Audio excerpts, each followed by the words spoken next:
and the soldiers had to double themselves up and to stand on their hands and feet to make the arches. The chief difficulty Alice found at first was in managing her flamingo. She succeeded in getting its body tucked away, comfortably enough, under her arm, with its legs hanging down, but generally, just as she had got its neck nicely straightened out, and was going to give the hedgehog a blow with its head, it would twist itself round and look up in her face, with such a puzzled expression that she could not help bursting out laughing. And when she had got its head down, and was going to begin again, it was very provoking to find that the hedgehog had unrolled itself, and was in the act of crawling away. Besides all this, there was generally a ridge or furrow in the way wherever she wanted to send the hedgehog to, and, as the doubled-up soldiers were always getting up and walking off to other parts of the ground, Alice soon came to the conclusion that it was a very difficult game indeed. The players all played at once without waiting for turns, quarreling all the while, and fighting for the hedgehogs, and in a very short time the queen was in a furious passion, and went stamping about, and shouting, "Off with his head," or "Off with her head," about once in a minute. Alice began to feel very uneasy. To be sure, she had not as yet had any dispute with the queen, but she knew that it might happen any minute, and then, thought she, what would become of me? They're dreadfully fond of beheading people here. The great wonder is, that there's anyone left alive. She was looking about for some way of escape, and wondering whether she could get away without being seen, when she noticed a curious appearance in the air.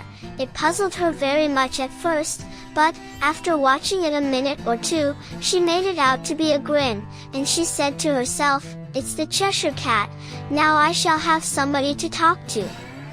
"How are you getting on?" said the cat, as soon as there was mouth enough for it to speak with. Alice waited till the eyes appeared, and then nodded. "It's no use speaking to it," she thought, "till its ears have come, or at least one of them." In another minute the whole head appeared, and then Alice put down her flamingo, and began an account of the game, feeling very glad she had someone to listen to her. The cat seemed to think that there was enough of it now in sight, and no more of it appeared.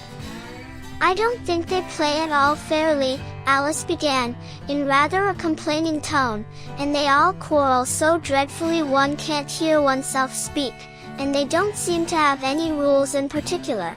At least, if there are, nobody attends to them, and you've no idea how confusing it is all the things being alive.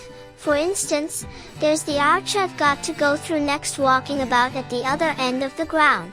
And I should have croqueted the queen's hedgehog just now, only it ran away when it saw mine coming." "How do you like the queen?" said the cat in a low voice. "Not at all," said Alice, "she's so extremely—" Just then she noticed that the queen was close behind her, listening, so she went on, likely to win, that it's hardly worth while finishing the game. The queen smiled and passed on. "Who are you talking to?" said the king, going up to Alice, and looking at the cat's head with great curiosity. "It's a friend of mine, a Cheshire Cat," said Alice. "Allow me to introduce it." "I don't like the look of it at all," said the king. "However, it may kiss my hand if it likes." "I'd rather not," the cat remarked. "Don't be impertinent," said the king, "and don't look at me like that." He got behind Alice as he spoke. "A cat may look at a king," said Alice. "I've read that in some book, but I don't remember where." "Well, it must be removed," said the king very decidedly, and he called the queen, who was passing at the moment, "My dear, I wish you would have this cat removed." The queen had only one way of settling all difficulties, great or small. "Off with his head," she said, without even looking round. "I'll fetch the executioner myself," said the king eagerly, and he hurried off. Alice thought she might as well go back, and see how the game was going on, as she heard the Queen's voice in the distance, screaming with passion. She had already heard her sentence 3 of the players to be executed for having missed their turns, and she did not like the look of things at all, as the game was in such confusion that she never knew whether it was her turn or not. So she went in search of her hedgehog. The hedgehog was engaged in a fight with another hedgehog, which seemed to Alice an excellent opportunity for croqueting one of them with the other. The only difficulty was that her flamingo was gone across to the other side of the garden, where Alice could see it trying in a helpless sort of way to fly up into a tree. By the time she had caught the flamingo and brought it back, the fight was over, and both the hedgehogs were out of sight. But it doesn't matter much, thought Alice, as all the archers are gone from this side of the ground. So she tucked it away under her arm, that it might not escape again, and went back for a little more conversation with her friend. When she got back to the Cheshire Cat, she was surprised to find quite a large crowd collected round it. There was a dispute going on between the executioner, the king, and the queen, who were all talking at once, while all the rest were quite silent, and looked very uncomfortable. The moment Alice appeared, she was appealed to by all 3 to settle the question, and they repeated their arguments to her, though, as they all spoke at once, she found it very hard indeed to make out exactly what they said. The executioner's argument was, that you couldn't cut off a head unless there was a body to cut it off from, that he had never had to do such a thing before, and he wasn't going to begin at his time of life. The king's argument was, that anything that had a head could be beheaded, and that you weren't to talk nonsense. The queen's argument was, that if something wasn't done about it in less than no time she'd have everybody executed, all round. It was this last remark that had made the whole party look so grave and anxious. Alice could think of nothing else to say but, "It belongs to the Duchess, you'd better ask her about it." "She's in prison," the Queen said to the executioner, "fetch her here." And the executioner went off like an arrow.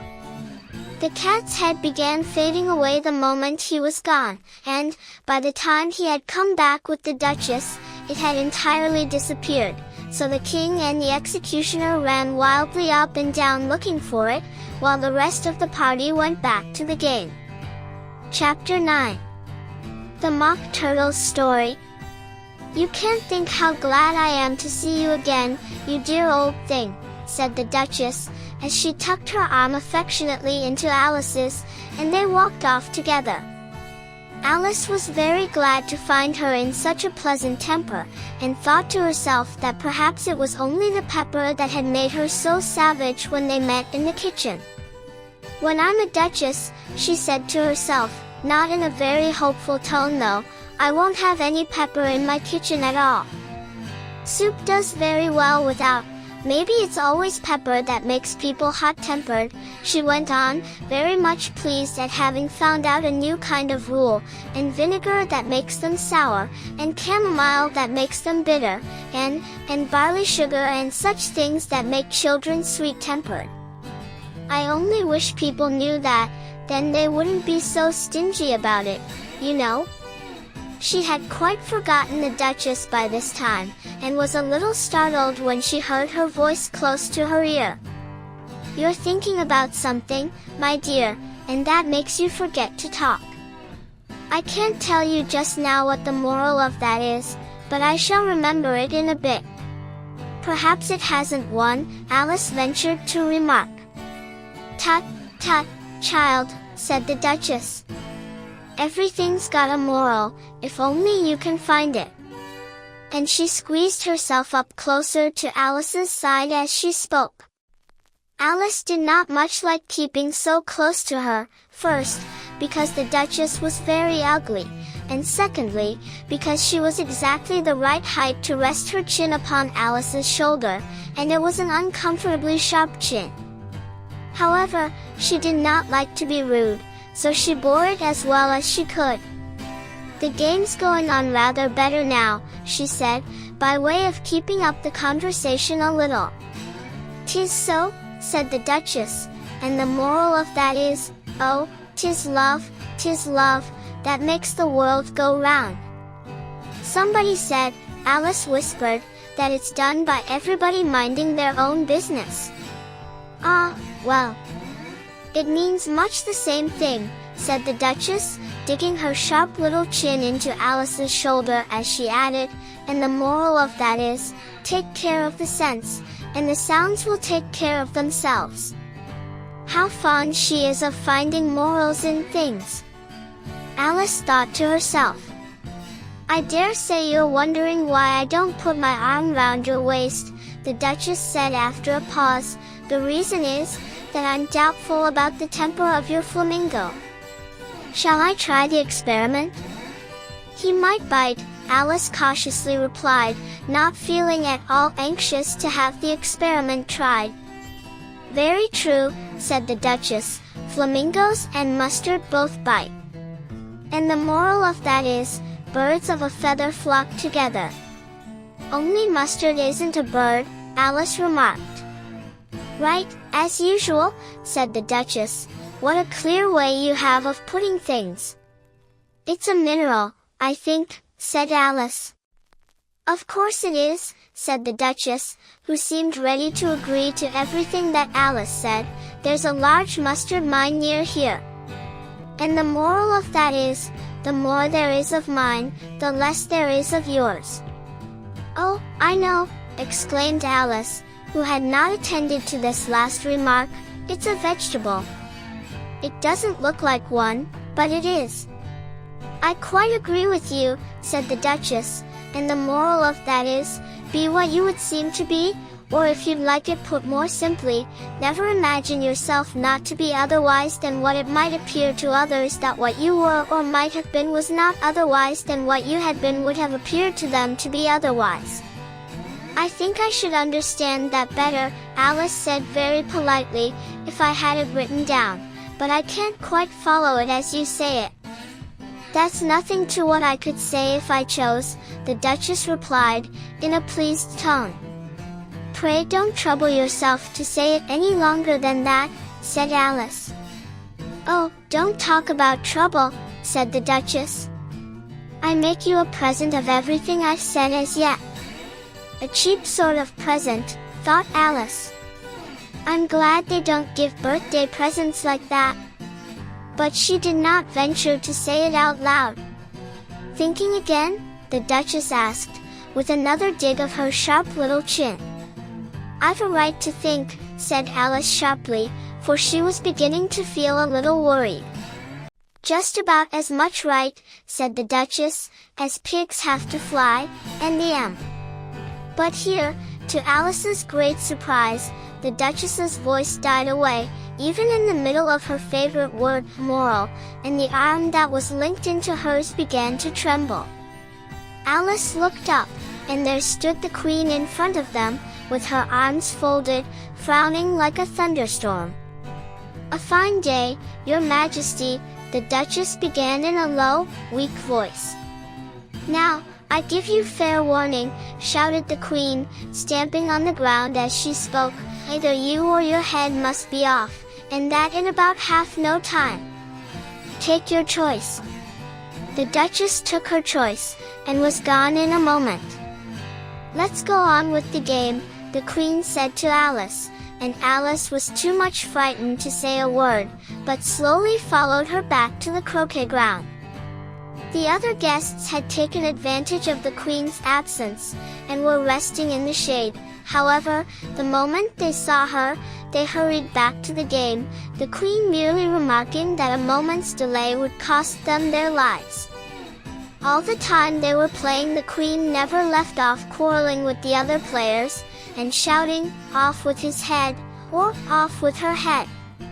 Those whom she sentenced were taken into custody by the soldiers, who of course had to leave off being archers to do this, so that by the end of half an hour or so there were no archers left, and all the players, except the King, the Queen, and Alice, were in custody and under sentence of execution. Then the Queen left off, quite out of breath, and said to Alice, "Have you seen the Mock Turtle yet?" "No," said Alice. "I don't even know what a mock turtle is." "It's the thing mock turtle soup is made from," said the Queen. "I never saw one, or heard of one," said Alice. "Come on, then," said the Queen, "and he shall tell you his history." As they walked off together, Alice heard the King say in a low voice, to the company generally, "You are all pardoned." "Come, that's a good thing," she said to herself, for she had felt quite unhappy at the number of executions the Queen had ordered. They very soon came upon a griffin, lying fast asleep in the sun. If you don't know what a griffin is, look at the picture.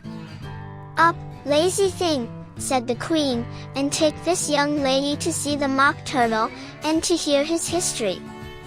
I must go back and see after some executions I have ordered," and she walked off, leaving Alice alone with the griffin. Alice did not quite like the look of the creature, but on the whole she thought it would be quite as safe to stay with it as to go after that savage Queen, so she waited. The griffin sat up and rubbed its eyes, then it watched the Queen till she was out of sight, then it chuckled. "What fun," said the griffin, half to itself, half to Alice. "What is the fun?" said Alice. "Why, she," said the griffin. "It's all her fancy, that, they never executes nobody, you know. Come on." "Everybody says, 'Come on,' here," thought Alice, as she went slowly after it. "I never was so ordered about in all my life, never." They had not gone far before they saw the mock turtle in the distance, sitting sad and lonely on a little ledge of rock, and, as they came nearer, Alice could hear him sighing as if his heart would break. She pitied him deeply. "What is his sorrow?" she asked the griffin, and the griffin answered, very nearly in the same words as before, "It's all his fancy, that, he hasn't got no sorrow, you know. Come on." So they went up to the mock turtle, who looked at them with large eyes full of tears, but said nothing. "This here young lady," said the griffin, "she wants for to know your history, she do." "I'll tell it her," said the mock turtle in a deep, hollow tone. "Sit down, both of you, and don't speak a word till I've finished." So they sat down, and nobody spoke for some minutes. Alice thought to herself, "I don't see how he can ever finish, if he doesn't begin." But she waited patiently. "Once," said the mock turtle at last, with a deep sigh, "I was a real turtle." These words were followed by a very long silence, broken only by an occasional exclamation of "HJCKRH" from the griffin, and the constant heavy sobbing of the mock turtle. Alice was very nearly getting up and saying, "Thank you, sir, for your interesting story," but she could not help thinking there must be more to come, so she sat still and said nothing.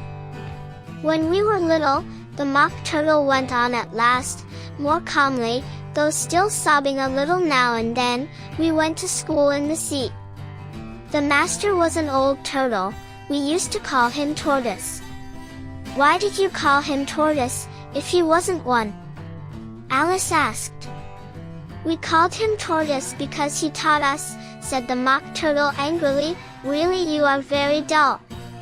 You ought to be ashamed of yourself for asking such a simple question," added the griffin, and then they both sat silent and looked at poor Alice, who felt ready to sink into the earth. At last the griffin said to the mock turtle, "Drive on, old fellow. Don't be all day about it," and he went on in these words. "Yes, we went to school in the sea, though you mayn't believe it." "I never said I didn't," interrupted Alice. "You did," said the mock turtle. "Hold your tongue," added the griffin, before Alice could speak again. The mock turtle went on. "We had the best of educations.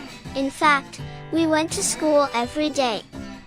I've been to a day school, "2," said Alice. "You needn't be so proud as all that." "With extras?" asked the Mock Turtle a little anxiously. "Yes," said Alice, "we learn French and music." "And washing?" said the Mock Turtle. "Certainly not," said Alice indignantly. "Ah! Then yours wasn't a really good school," said the Mock Turtle in a tone of great relief. Now at ours they had at the end of the bill, French, music, and washing, extra. "You couldn't have wanted it much," said Alice, living at the bottom of the sea. "I couldn't afford to learn it," said the Mock Turtle with a sigh. "I only took the regular course." "What was that?" inquired Alice. "Reeling and writhing, of course, to begin with," the Mock Turtle replied, "and then the different branches of arithmetic, ambition, distraction, uglification, and derision." "I never heard of uglification," Alice ventured to say. "What is it?" The Griffin lifted up both its paws in surprise. "What? Never heard of uglifying?" it exclaimed. "You know what to beautify is, I suppose?" "Yes," said Alice doubtfully, "it means to make anything prettier." "Well, then," the Griffin went on, "if you don't know what to uglify is, you are a simpleton." Alice did not feel encouraged to ask any more questions about it.